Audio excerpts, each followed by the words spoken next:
Welcome to the Outlaws podcast. This is Ryan, and we've got a special guest today, Michael Gross, and not so special guest, Drew Weddle. Well, that's better than the intro I thought you were going to do. I thought you were going to say, I'm Ryan Odell, and today I'm joined by two teams that want to combine three categories this week. So I do have to admit it. You guys are you're big men stepping up this week to be on the podcast after the weeks that you both had. I don't think everybody in the league would be up to that task. I guess it's a little consolation. This week was an embarrassment. At least he had a bad week against one of the top teams. So we'll get into it, I'm sure. All right, we'll just jump right into the only trade this week. It wasn't too interesting. You might not have any thoughts on it. It was just Joey Gallo for Stephen Vogt, a trade between Ben and Derek. Who do you think won that trade? Vogt's been awesome this week. I like it for Derek. I understand why Ben had to do it, but I like the move for Derek for sure. Mike, what do you think? I'm not a big fan of it. I don't think Gallo's going to stay up all year. So yeah, I like the Vogt side. Gallo strikes out a ton, which I know he's still hitting home runs a lot, but I don't think he's going to last very long either. No, well, they said when they brought him up that they weren't planning on keeping him up long. They just had too many injuries with Beltray and Hamilton, but once those guys are back, it's actually a lot deeper roster than what it looks like, so he's going to get sent back down. Yeah, I saw they might try to stick him in the outfield. I still don't know if there's enough bats to go around to play him every day. And I know that Vogt was really cold until the past few days. I think he was ranked like at 1,000 over the past month, but I still think he's probably one of the better catchers in the league, or definitely a top 10 catcher and should be owned. So. Yeah, man, that's the thing about it with catchers; they're all streaky.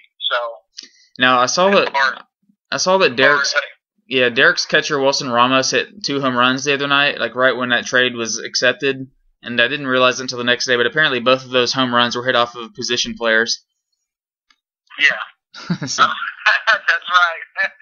forgot about that. Yeah, that was crazy. So, and of course, Ian Desmond couldn't do crud even against position players. So that just kind of year he's having. All right, well, let's jump into the power rankings. No surprise down at the very bottom. Once again, Brad Crawford sits down there, very deserving spot. Another awful week offensively, and it's pretty clear cut that this is the team everybody wants to be facing. Oh yeah, I feel bad for the team that only gets to play him once this year. I mean, what a disadvantage now. Yeah, and that team is Derek, and Derek probably needs all the help he can get. He did beat Brad 8-1 this week.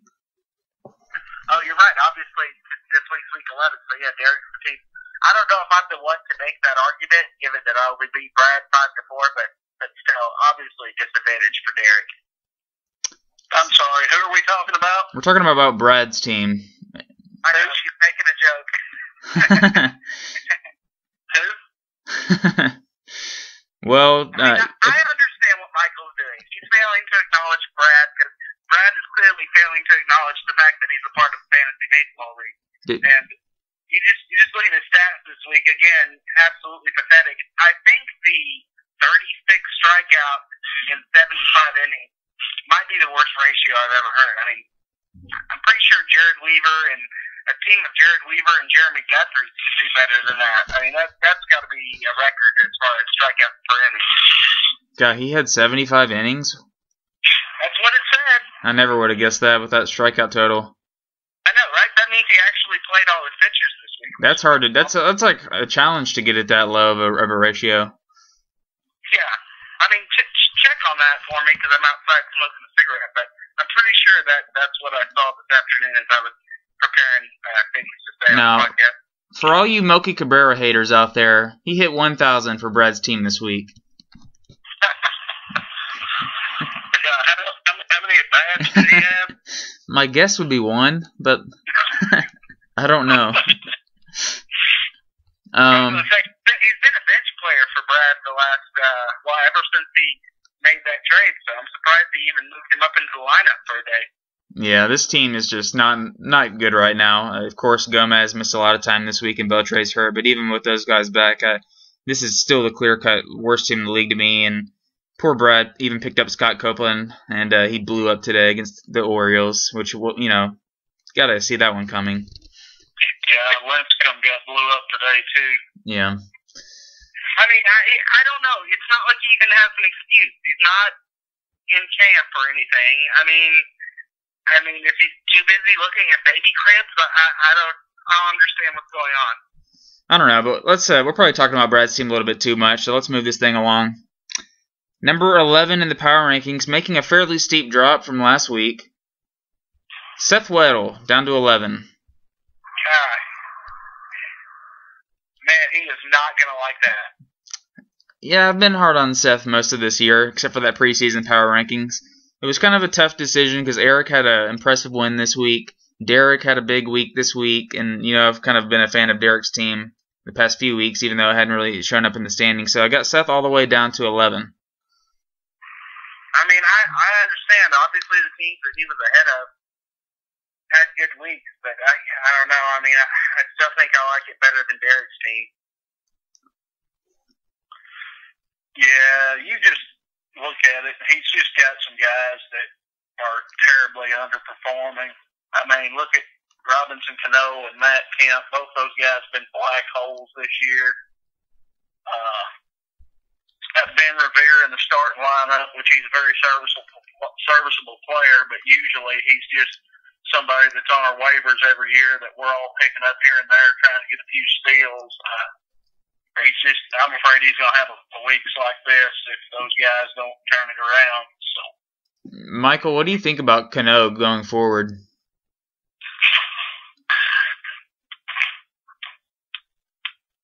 I really don't know what to think about the guy. I mean, we all knew he was going to take a big hit when he left New York for Seattle. And last year, he actually had a pretty decent season, but this year it's just not looking good, and there's no talk about any injuries or anything.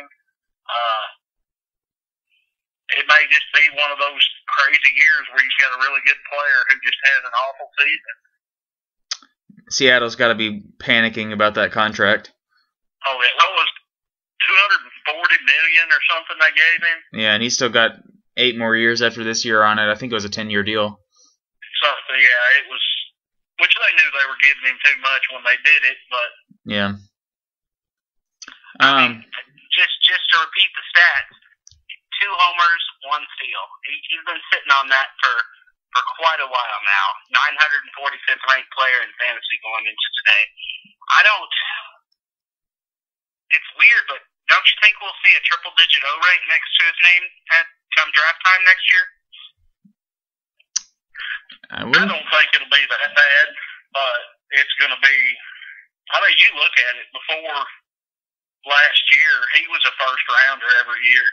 Mm-hmm. So I don't think it'll quite be as bad as triple digit, but it'll be. Well, yeah. No. Yeah, I mean, if we're redrafting today, what does it go for? $8? I mean, I understand second base is a bad position, but you can pretty much take anyone on the waiver wire, and they're going to give you better production than Robinson Cano has this year. It's bad. Yeah. I wouldn't draft him if we were doing a redraft. And honestly, Seth tried to include him in a deal he was wanting to do earlier in the year with me. I told him, I said, man, I'm just not interested in the guy. He's a train wreck. So maybe next year will be a different story, but I think right now it's just bad news. Now, Drew, you've been a huge Cano fan in the past. Would you even consider for a second trading DJ LeMahieu for Cano? I gotta tell you, no. Robinson Cano is he's 37th ranked second baseman in fantasy. That's crazy. Oh my goodness gracious! No, I wouldn't trade LeMahieu. He didn't have a good week this week either, but he basically had a Robinson Cano week of every week. But oh my gosh, it's shocking. I mean, I guess we'll probably beat this topic to death, but I mean, I don't think it almost can't be talked about enough. It's truly shocking. A couple guys I just wanted to touch on for Seth's team. One guy that's been a really good pickup for him the last few weeks that I know it's got to make Michael annoyed because of how awful he was earlier in the season, Taijuan Walker. 2 wins this week, 17 Ks, 270 ERA, .9 whip. He's really starting to pitch well the last few weeks. And another guy that I wanted to talk about, Justin Verlander, came back this week, just 2 strikeouts and not a very good start at all. I really didn't see anything that made me think Verlander's going to be any better than he's been the last couple of seasons. Agree. All right. Yeah. Taiwan Walker, I have one of those every year. Last year it was Matt Garza and Ryan. I think you were the one that picked him up. I have one of those pitchers every year that's just awful. And as soon as I drop him, he has a good start and somebody picks him up and he's good the rest of the year. And I guess that's that guy this year. And Verlander, he's just done. I agree. He's been on the decline for 2, 3, 4 years now. It's just, right now, holding him is just a name thing. So. All right. At number 10 in the power rankings, I've got Derek Edwards. Won 8-1 this past week over Brad. Once again, another amazing pitching performance from Derek, who continues to just dominate ERA in the league this season. 2.21 ERA, 106 WHIP. Offensively, a better week for him than normal. Not a great week, but better than normal for him. 0 steals, though. 8-1 win, much needed for Derek. Yeah, I mean, 50 strikeouts. Maybe he benched some guys as they came down to the wire, but it seems awfully low for someone that actually played their pitchers. 38 RBIs, though. That's got to be a season high for Derek. I just want to take back there were a couple things I said on the podcast last week that I want to take back. One of them was when I compared Derek's team to my 2013 offense. That's not fair. I thought about that. Clearly, that's not the case. Well, thank you for coming to your senses. I mean, he does have. I know that these guys are not playing up to their potential, but he's got Encarnacion, McCutchen, Rendon, and Chris Bryant's playing well, and got Dickerson and Halladay, who are both hurt right now. But I mean, it could be a pretty good offense if fully healthy.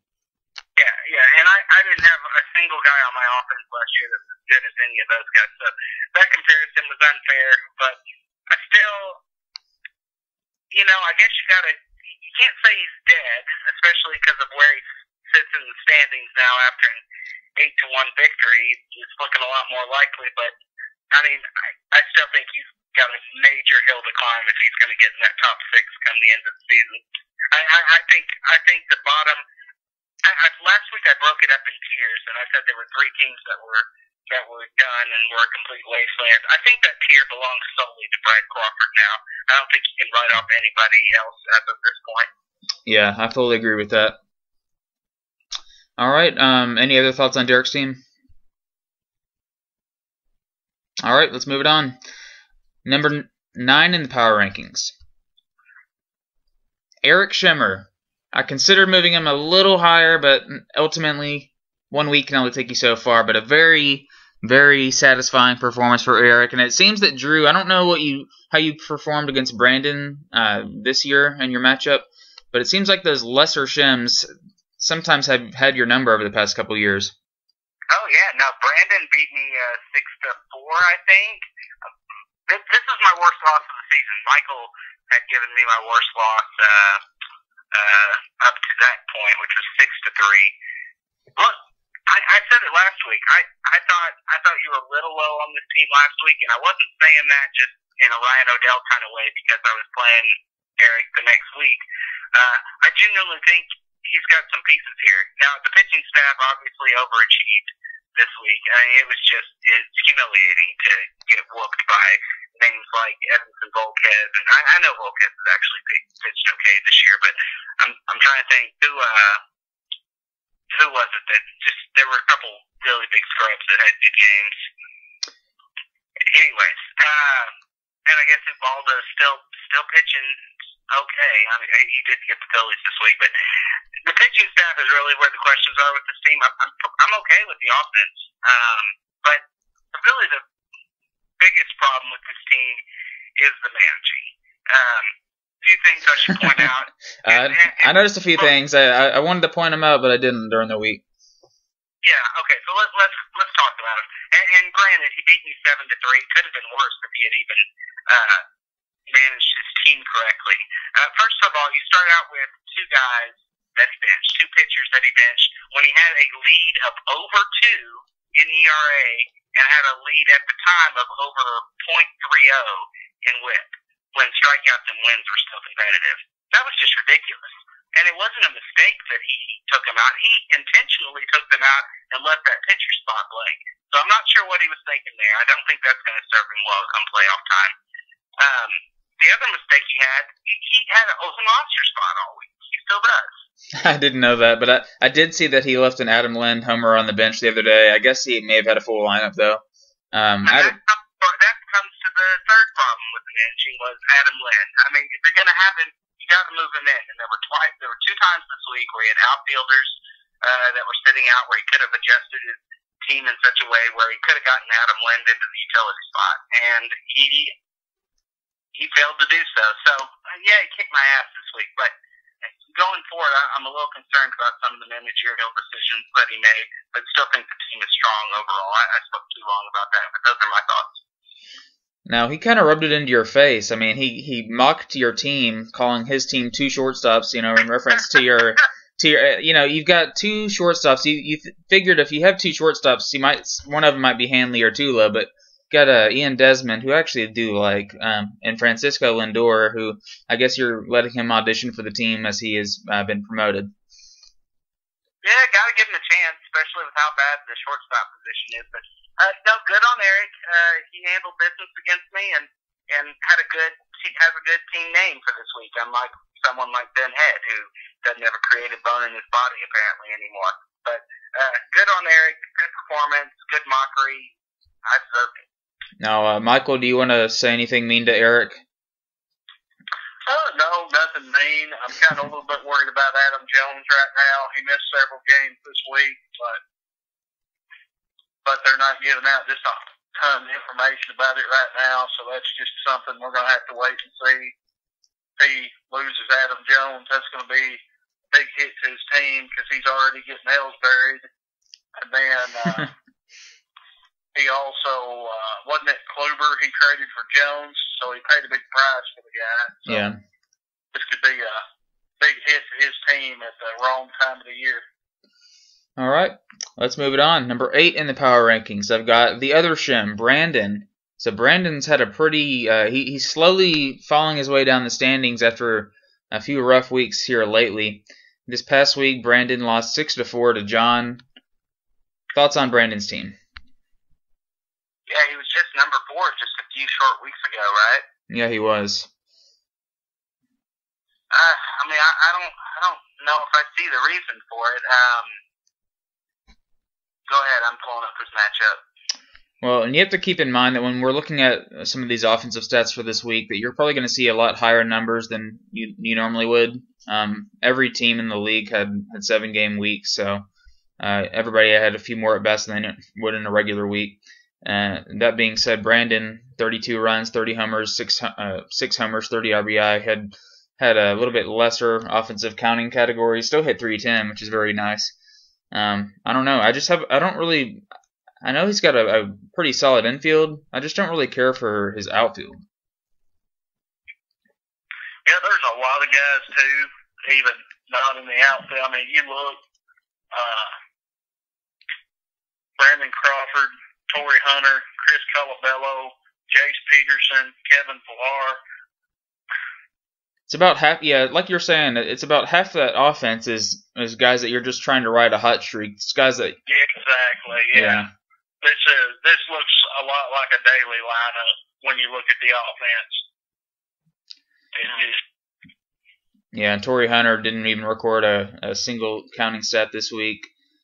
Rough week for Brandon offensively, although he hit for a very good average.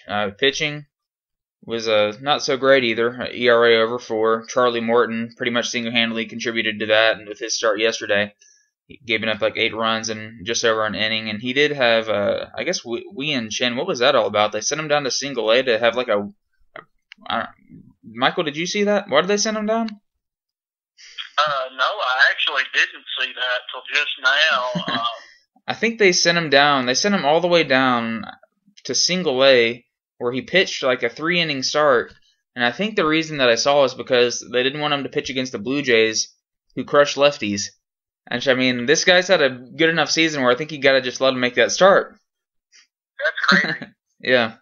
Kevin Gosman made the start for him. And he was coming off an 8-inning shutout with 9 strikeouts. I mean, yeah, that's a weird move.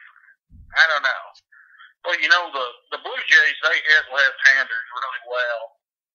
And this may, too, have just been something where somebody had got promoted from single A to double A, and they thought, well, we can move him in there instead of doing a bullpen session or whatever. He can still get his work in, and it'll still help. Because, I mean, I don't know. Very, very odd thing. They do a lot of weird things in baseball, so something like that wouldn't surprise me. I mean, the guy, he's been really good this year, so I can't think of any other reason that they would do something like that. I thought Seth made an interesting pickup, and while he didn't pitch that well, Kevin Gosman, do we think he's going to be in the rotation? He's already been sent back down. Oh, has he? Yeah. Well, do you think that the name Kevin Gosman can mean anything in fantasy? I think he could stick around and get a rotation spot, but I guess I'm still not really that optimistic in him pitching that effectively this year, at least. I don't like the way that Baltimore handles their pitchers. They don't give these guys a chance to succeed before they send them down or they move them to the bullpen, or it's like they've got to come out of the gate and be good, which is very strange because has there ever been a good pitcher in Baltimore? But I don't know. The whole thing's just weird. Yeah, because they had a Zach Britton, who's a big prospect, and obviously he's thriving in a closer role, but you probably want a guy like that getting more innings for you than just throwing up 3 or 4 innings a week as a closer. Brian Mattis was a big prospect, and he's now in the bullpen, and I know they had Dylan Bundy, who's had Tommy John or whatever, but they've just, all those big-time pitching prospects they've had just kind of flamed out. Well, that's the thing I don't understand about it, because they have a lot that they have over the past few years. They've had all these really top-notch pitching prospects, and they refuse to talk to anybody about trading them to get something else, and then they throw them in the rotation, and in 10 games they don't work out, so they send them to the minors or they send them to the bullpen. Well, they're not going to get anything figured out bouncing around like that. You'd almost be better off to just leave them in AAA or trade them. So. All right, let's move it on. Number 7 in the power rankings, Big John. So John, we can stay here on the same matchup. He's Clue Haywood. Clue Haywood won 6-4 this week over Brandon. And what really surprised me about John's team is his ERA and his WHIP, because that's really been his big struggle for most of the season is those pitching categories.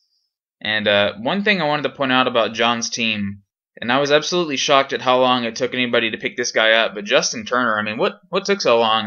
I've had Tulo and Altuve. I didn't really need a middle infielder type, but I can't believe that nobody picked up Justin Turner sooner. He's got like 9 home runs, hitting .330. Yeah. I mean, I thought there were a couple Dodgers that could have been picked up. I didn't think it was a crime for him to be on the waiver wire, though. But who was he replacing at second base now for John? Well, he had Daniel Murphy who got hurt, and then when he got hurt, he picked up Rougned Odor for a couple of days. So I mean, that's a huge upgrade. Yeah, you're right. And that's a good pickup. Only had him for 1 day, I guess, and already got him a home run. So we'll see if that continues. I don't know about Cargo. I know he had 3 homers this week, but he only had 4 hits in total. He definitely made them count. But I mean, where are you on Cargo right now?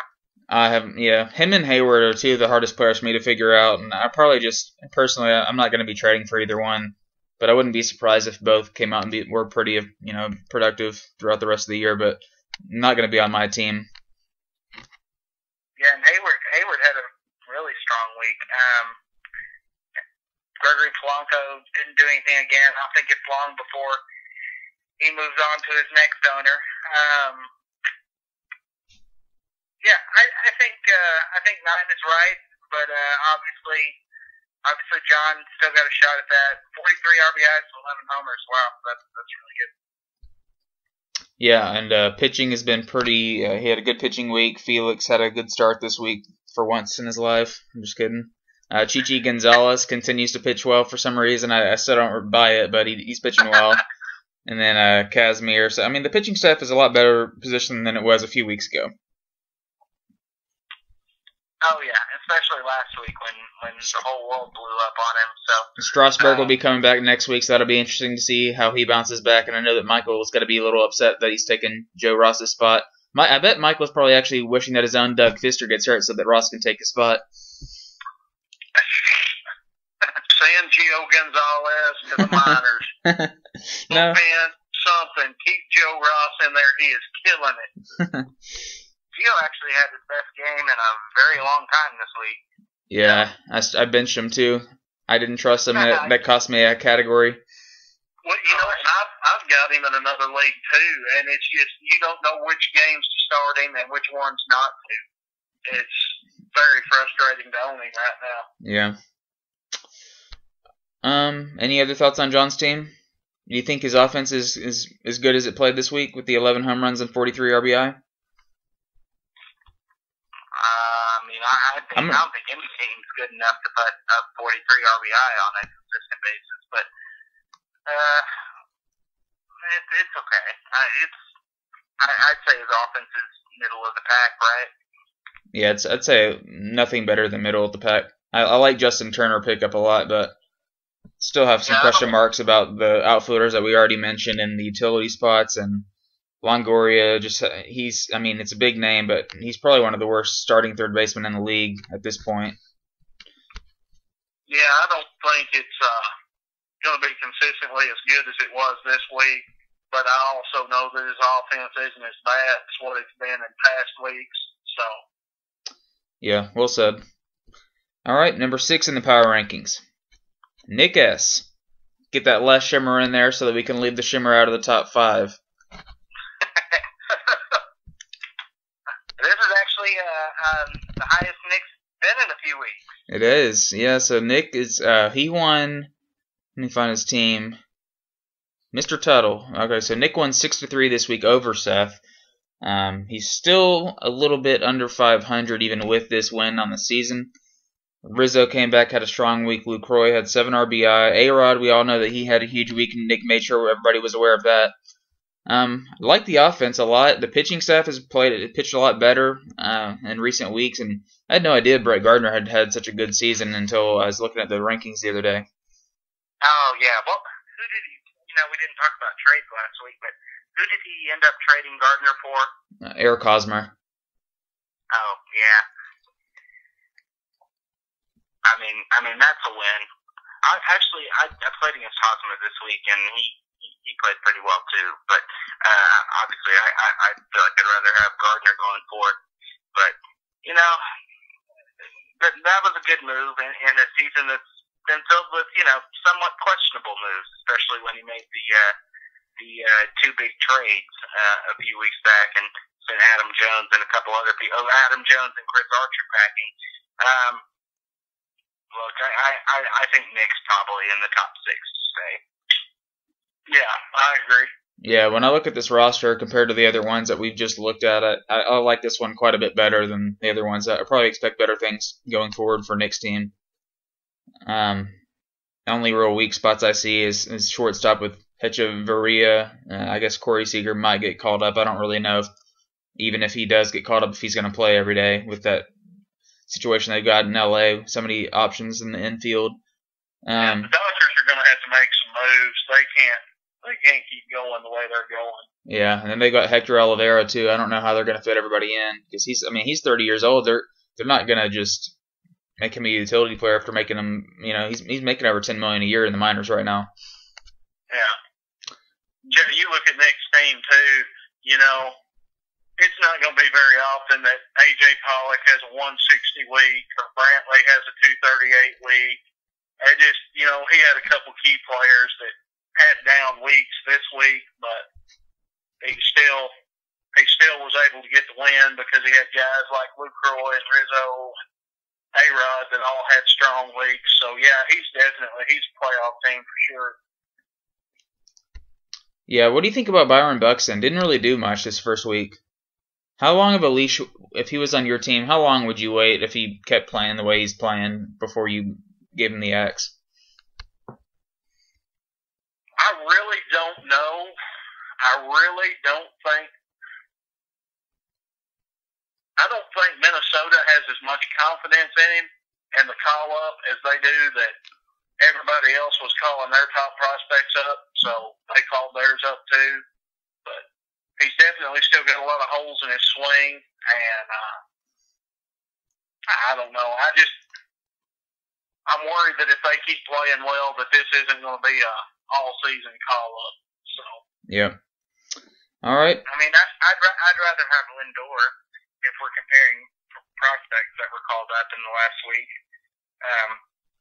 I don't think Lindor's amazing or anything, but I don't see Buxton being relevant in fantasy. Yeah, I'm not particularly high on either one of those prospects for this year, but I do have to say that I'd much rather have the guy hitting second in the lineup than the guy hitting ninth. That's right. And with the shortstop compared to outfield, where there's much more options out on the waiver wire, I'd rather have somebody that has some power in my outfield spot like that. All right, let's move it on. Top 5 in the power rankings now. I gotta say, I had a lot of trouble trying to figure out the order. Yeah, no, that's fair. It was a week. As far as the top 5 go, it's a weird week. Yep. Yeah. When everybody in the top 6 to 8 places are close enough together, this is going to make a big shakeup on the week. So, yeah, but if you have it right, I think the top 4 is more confusing than the top 5. I think if you have it right, Jordan's a slam dunk at number 5. Well, you said it. I don't think it's a slam dunk by any means, but I do have Jordan down at number 5. And Jordan, if you look at his stats this week, I mean, he was deserving of a much better week than a 4-4 tie. I mean, he really put together a strong week all across the board. And I got to tell you, I'm definitely not sad to see Mookie Betts, Billy Burns, George Springer, some of these guys not in my matchup anymore. Those guys just had a huge weeks.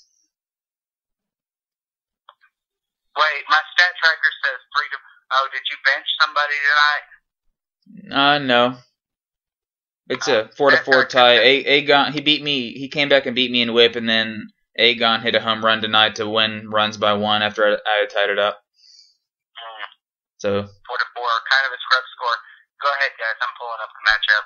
Yeah, the only thing that made this a tie, it could have been worse, is the fact that he did try to keep Iglesias. I know Iglesias had a steal, had 1 run on the week, a 211 average, but having Iglesias may have caused him to lose average, and thank goodness that he just has so much confidence in Jose Iglesias, the worst owned third baseman in the league. You know what? It's so weird. He can't be owned. But I actually kind of agree with Jordan in the respect that he should be hitting higher, I think. Is that weird? Like, he can't be owned where he is right now. But I do think the Tigers aren't giving him enough respect as far as where they're placing him in the lineup. Now, obviously, you look at what the guys in the lineup did today against Tanaka and the Yankees, it's kind of hard to find room for him to do up. But with the Martinez brothers, which, by the way, don't you own the Martinez brothers, Ryan? Yes, I do. Okay, so that was a really good day for you. Yeah. But, okay, enough talk about Jose Iglesias. Yeah, so, Jordan's offense, he made all those trades the last couple of weeks to kind of blow up that dominant staff that he had finally assembled. And this week, offensively, a very strong week for him. Michael, you still there? Yeah. It appears that we have dropped Drew from the call. We'll see if he calls back. I don't know if his phone just died or what. Alright. So strong week for Jordan offensively. Pitching. No, he's calling back. Hold on just a second, everybody.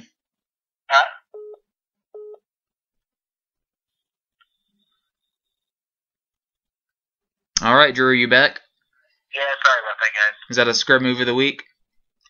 I don't know. Is that a bigger scrub move than Michael letting his phone die right before it's time to record the podcast?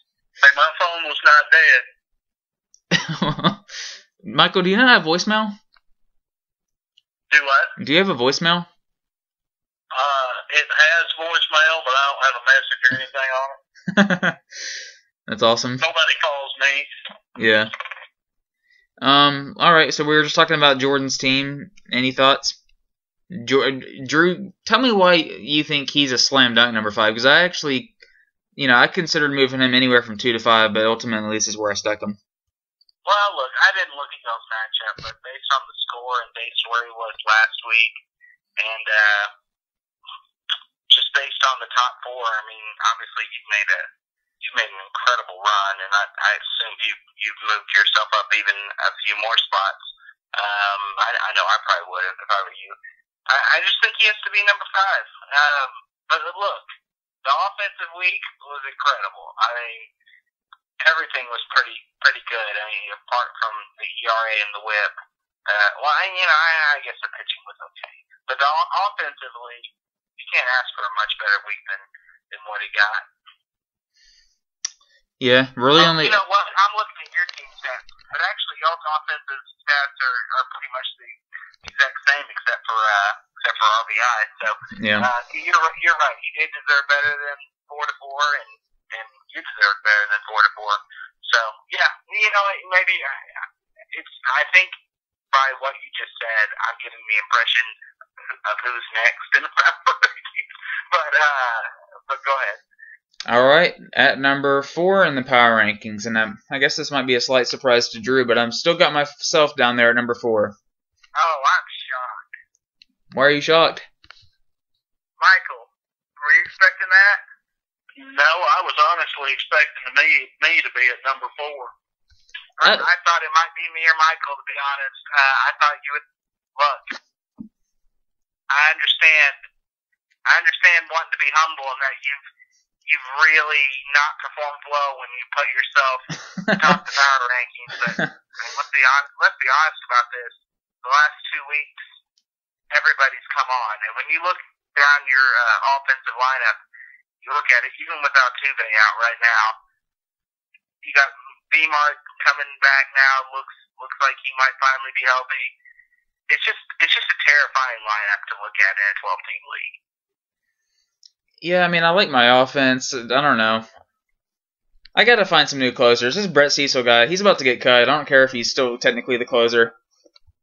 Anyway. Oh, I know. Isn't that so weird? He pitched so well when it wasn't safe situations, and all of a sudden they get into some safe situations, and he has not been good at all. Yeah, he's been awful. I mean, I don't know.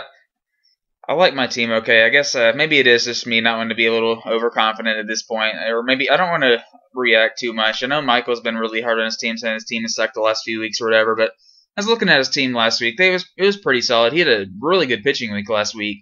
Offensively, he's still been, one of the better. I still think he's got one of the top 2 or 3 best offenses in the league. So I don't want to overreact too much. And how many times is JD Martinez going to have a 3-homer game? I mean, I'm not exactly expecting that going forward, that he's going to be some dominant offensive force. Yeah, that had to be very disappointing to Jordan. Yeah, me and Jordan, going into today, everything was really close, and then the matchup was swinging back and forth all throughout the day, really stressing me out.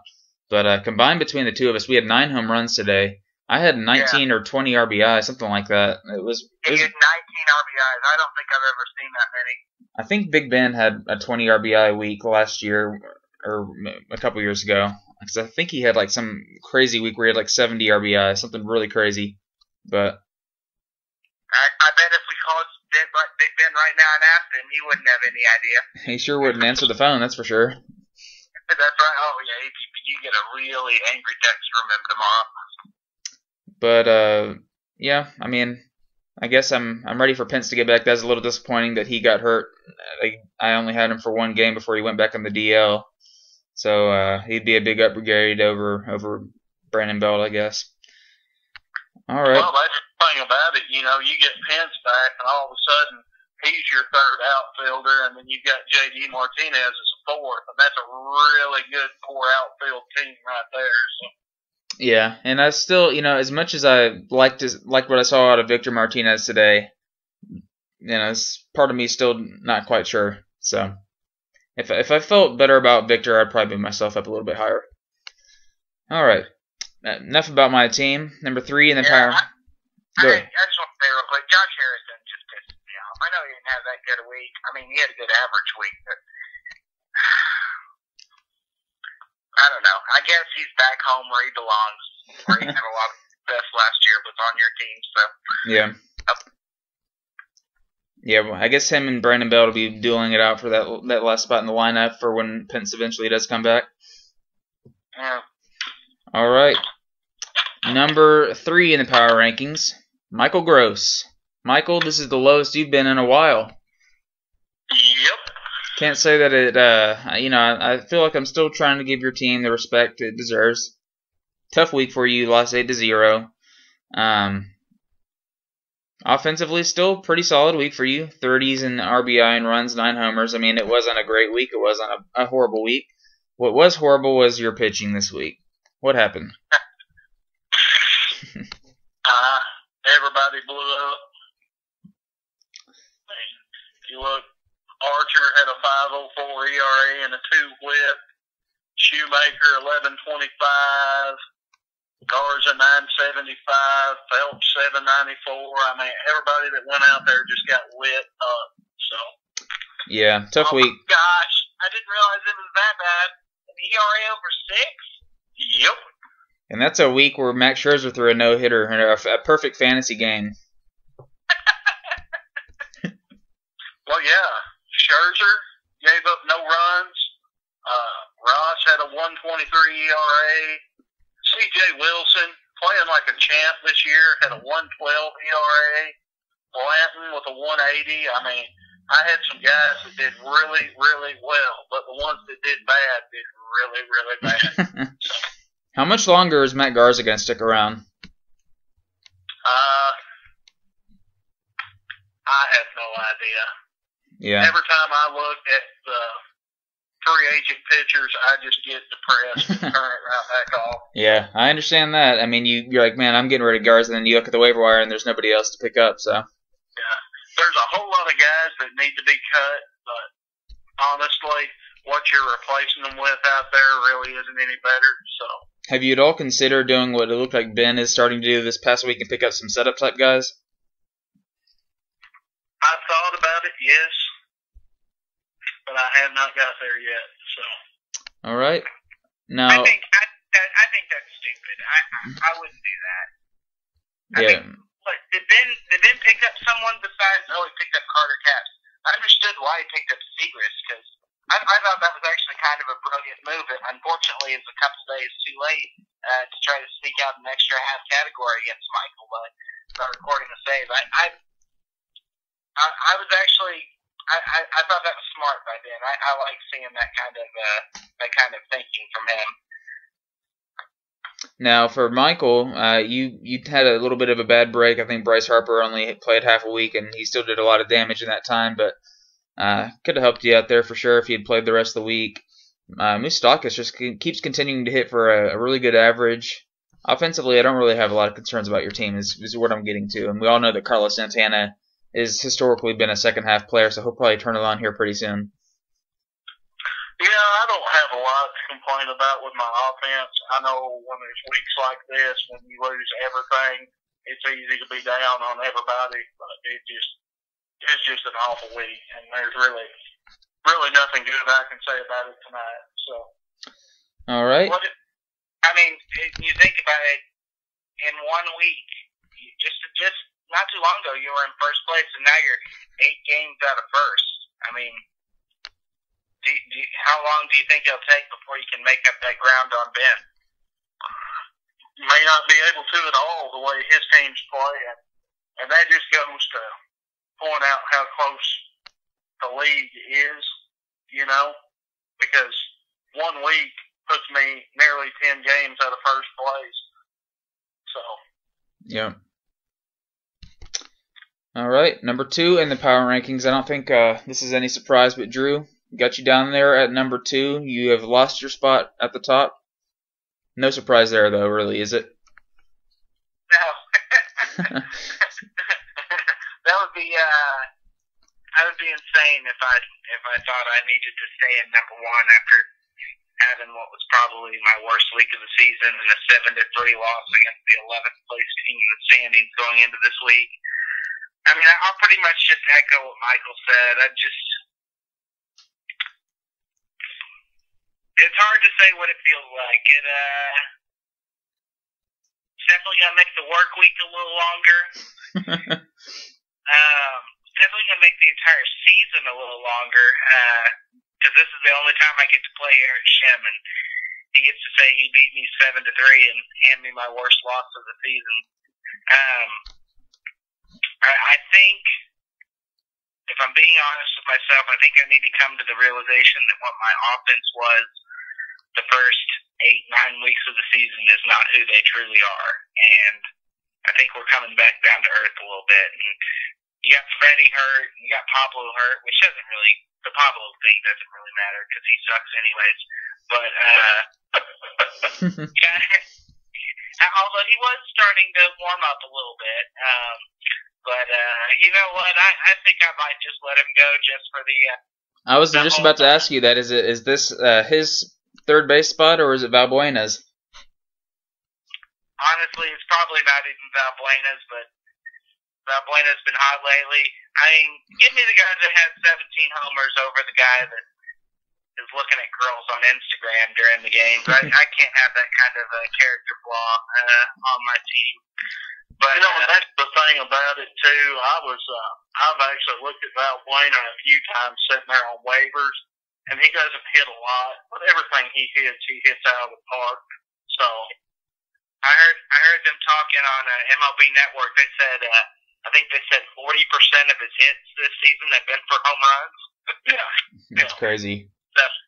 Yeah, I mean, This is shades of a couple years back when you picked up Adam Dunn. Now, when you picked up Dunn, his average rose like 40 points like the next month after you had him. So maybe you'll get that out of Valbuena. He's not. I mean, not that anyone cares about this, but he's not going to be around long. The only reason I picked him up was because he was the only third baseman that had a 7-game had a 7-game week and a game on Monday. So honestly, there's a couple guys out there. There's a couple interesting names out there. I think I might make that switch eventually. I just got to see what Nick does as far as streaming pitchers this week, because I know he doesn't have any 2-star guys. So just based on what he does, but. And then I guess y'all saw Weaver went on the DL, which might be a blessing in disguise. Yeah, I actually texted Ben right when I saw that, and I said, "Dang it, now Drew's probably actually going to cut him." And I knew he wouldn't have done it just out of principle. All I got to say though is that you can't tell me to cut Jared Weaver while Michael still has Matt Garza. I mean, I'm pretty sure Weaver's been better than Garza, as bad as Weaver's been lately. Now, well, I don't know. Maybe I need to start giving pitch-by-pitch Garza updates and we can compare. Well, I haven't done that the last few weeks because Weaver hadn't had a good game in a while. But plus, we know those pitch-by-pitch updates usually don't work for the person that's doing them very well. But now, Drew, I don't know what else you want me to say. I think. Are you at all worried about Freddie Freeman? I'm a little bit. It sounds like it could linger for a while. Look, this guy that's surprising to me. I think he was ranked 18th going into this week on the season. Mm-hmm. So, and which, oh my gosh, I sent Seth a trade earlier this year, Freddie Freeman for Robinson Cano. Thank you for rejecting that, Seth, and getting me off the hook. But I'm a little worried about him. Yeah. Pitching, rough week for you in ERA this week, and I can't say that I can't make fun of you too much for this one move because I had some blow up with Sean Markham trying to stream him. Nate Eovaldi, what did that feel like just watching that stat? Honestly, I didn't even see a minute of it. I was laying in bed. I took a nap. I woke up to your text that said, "Oh, Eovaldi," and I thought, "Oh crap, it's good." I was like, "Man, maybe he gave up 6 runs in 3 innings or whatever." And then I got the bench record and like, what the hell? I mean, that was worse than the Felix game last week. So, and then of course he goes out against the Tigers the next game and pitches 7 shutout innings, like a complete asshole. I was going to use him for the 2-star week, but what a jackass!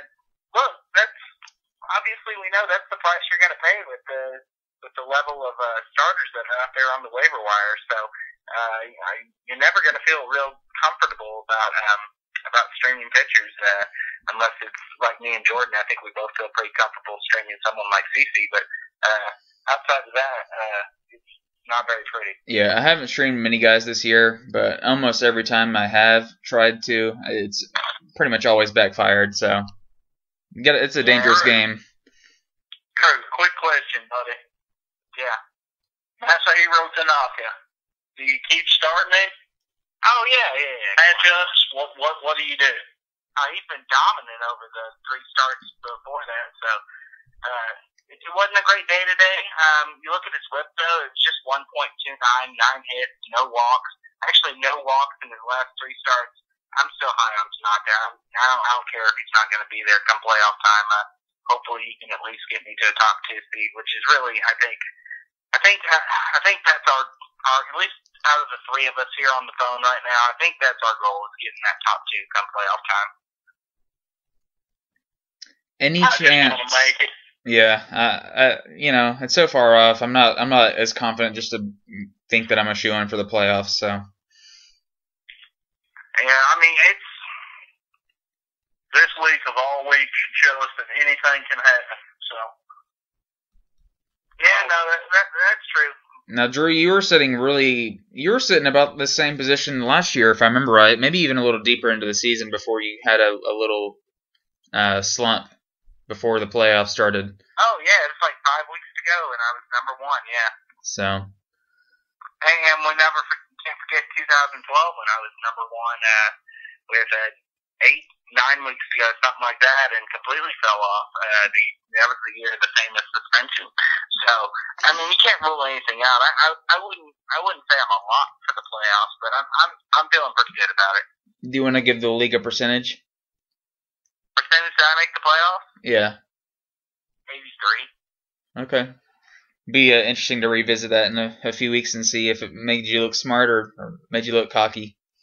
Yeah, I was going to say, I kind of cursed myself last week when I said I'll be disappointed with anything less than a 7-3 against Eric. So hopefully I'm not doing that by saying 83% chance. But I do want to be clear. When I said that, I didn't mean to disrespect them. My goal, and I'm pretty sure this is the same for you, Ryan, every week, you're thinking as long as I can get a 7-3 out of this week, I'm happy. You know, that's kind of the goal every week, isn't it? Yeah, I mean, I'd usually be happy with just a 6-4 most weeks, but 7-3 would be a really nice week. Number 1, we got to talk about it. Let's go. Yep, number 1, March of the Penguin. What a gay-ass name. March of the Penguin just continues to get dominant stats out of Todd Frazier this year. Had a pretty good run of player this week with Kyle Schwarber. Carlos Correa has been awesome at shortstop for him since he's been called up. Offensively, this team just continues to put up really nice stats, and pitching wasn't real strong this week, but the standings are not lying right now for Little Ben. He's got a huge lead now up there at the top, and I still like the pitching staff quite a bit, despite what it did this week. Yeah, but, I mean, let's just get the negatives out of the way. This is a few weeks in a row now this pitching staff has not pitched well. And I don't buy this whole strikeouts thing. I mean, if you look at strikeouts, I know I have more strikeouts than Ben on the season. I don't know if anybody else does, but can we just talk about it? I know it annoys John, and I know it probably annoys some people, but I feel like we have to talk about it. 49 pickups.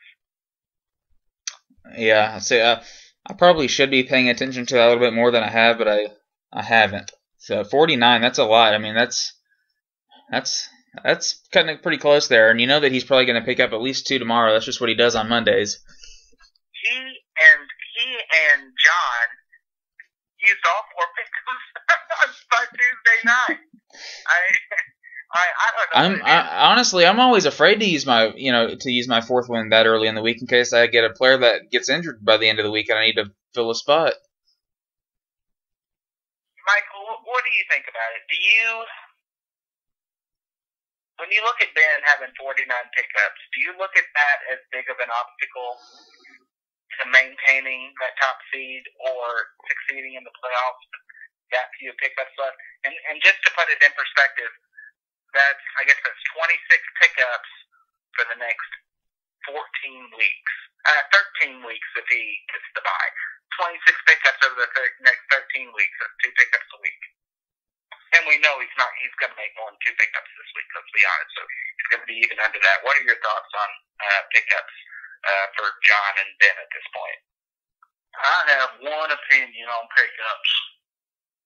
We can go into it in detail anytime you guys would like, but I'll put it short and simple right here.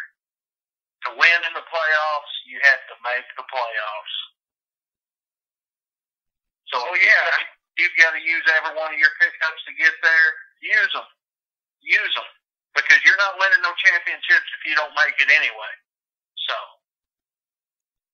worry about winning now and take care of tomorrow. I don't feel like Ben has to worry about winning though right now. I don't know what. Either this is going to lead to where he's not going to be able to make any pickups in the playoffs, or if he stays, I think he might fall in the standings. Although his strategy is weird. Ben doesn't really string pitchers like at all. I don't know if it's because he doesn't have confidence in it, or I just feel like his pickups are wasted for the most part. They're just rotating these goofy hitters over and over. I don't really understand what it is. And, did you just call his hitters goofy?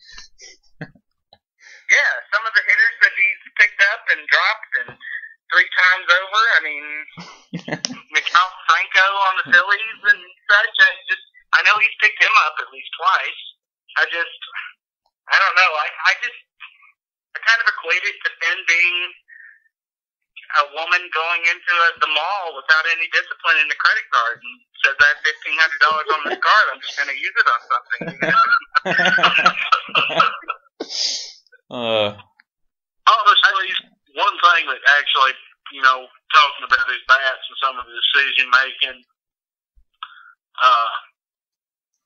traded for Kipnis. He already had Kinsler.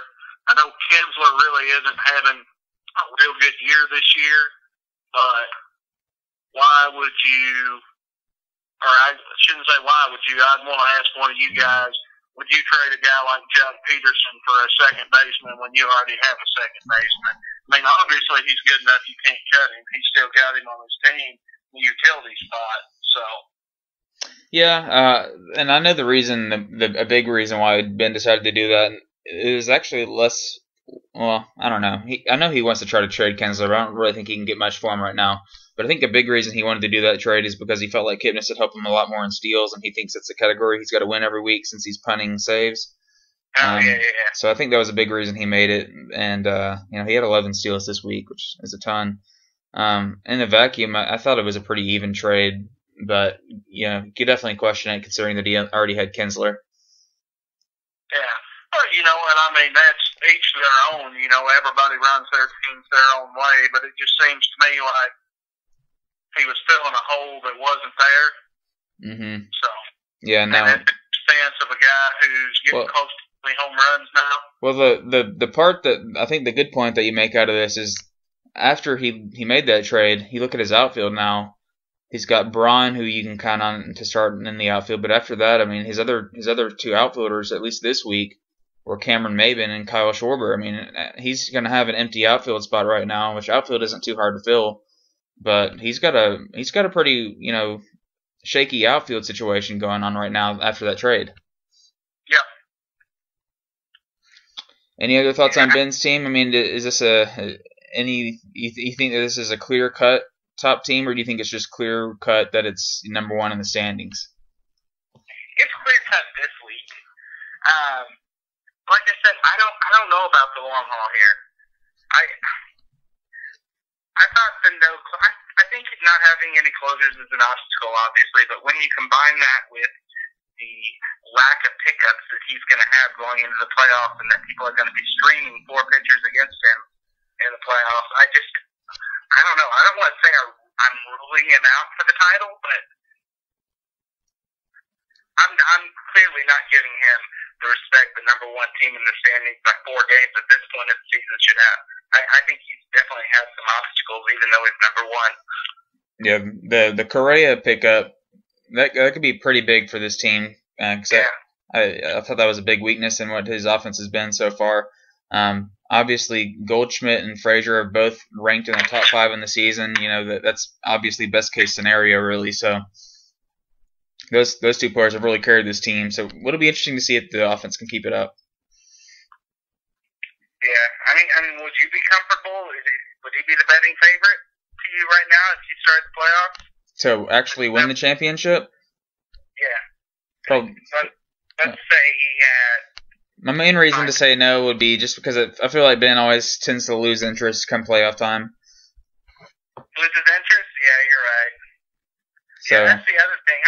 You know what? Forget it. I'm putting it out there right now. Benhead will not win the championship. Lock it up. Lock it up. Interesting. All right. I don't see how you could pick that. Honestly, I think it could be any of the top 5 teams. So. I noticed that Michael conveniently left Nick out of there.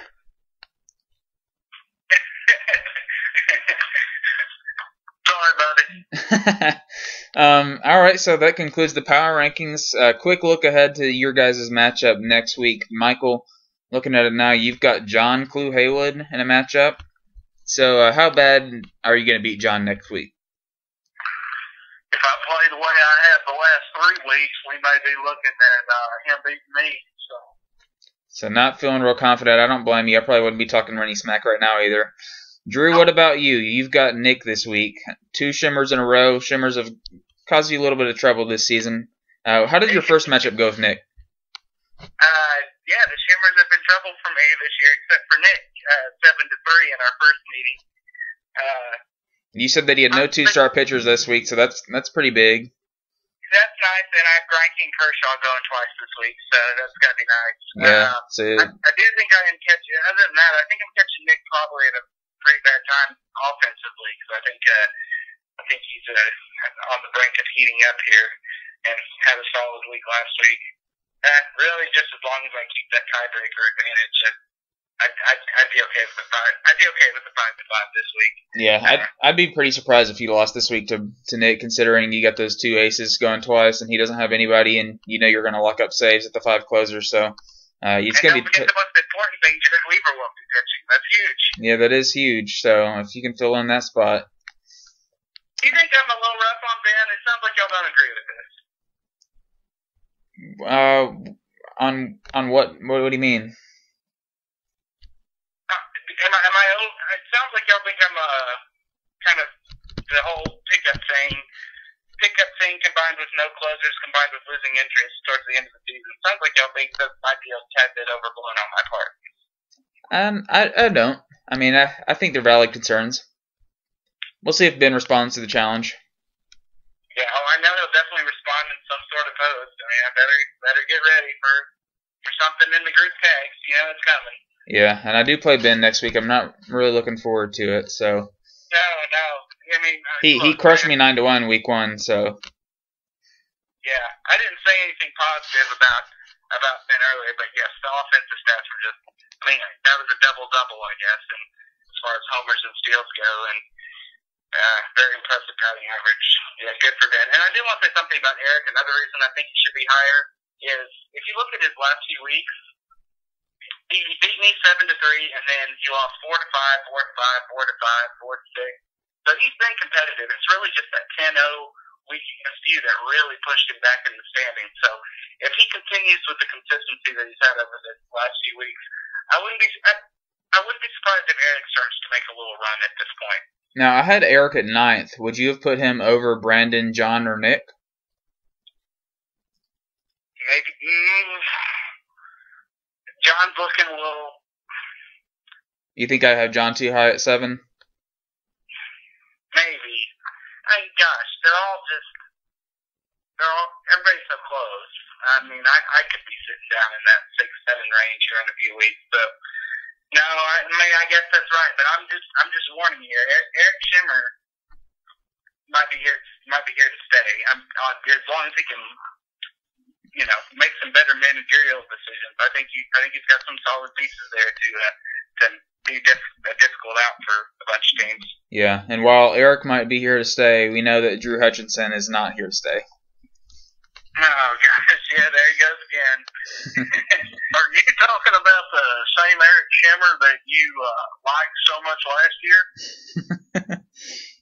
I'll tell you what, we had our differences last year, but it's been rather quiet. If he wanted to start that back up this week, I couldn't blame him. He handed my ass to me this week. No question about it, although it wasn't for his great managerial, but his team just beat me. All right, guys. Any other thoughts before we finish this thing up? We almost got it in under an hour. Yeah, there's a lot to go over. Not with the trades, but Drew hasn't lost very often this year, so we had to talk about that. That was a big week for everybody. Yeah. All right. Well, I'll try to get this up later tonight. Any recommendations for who gets the picture?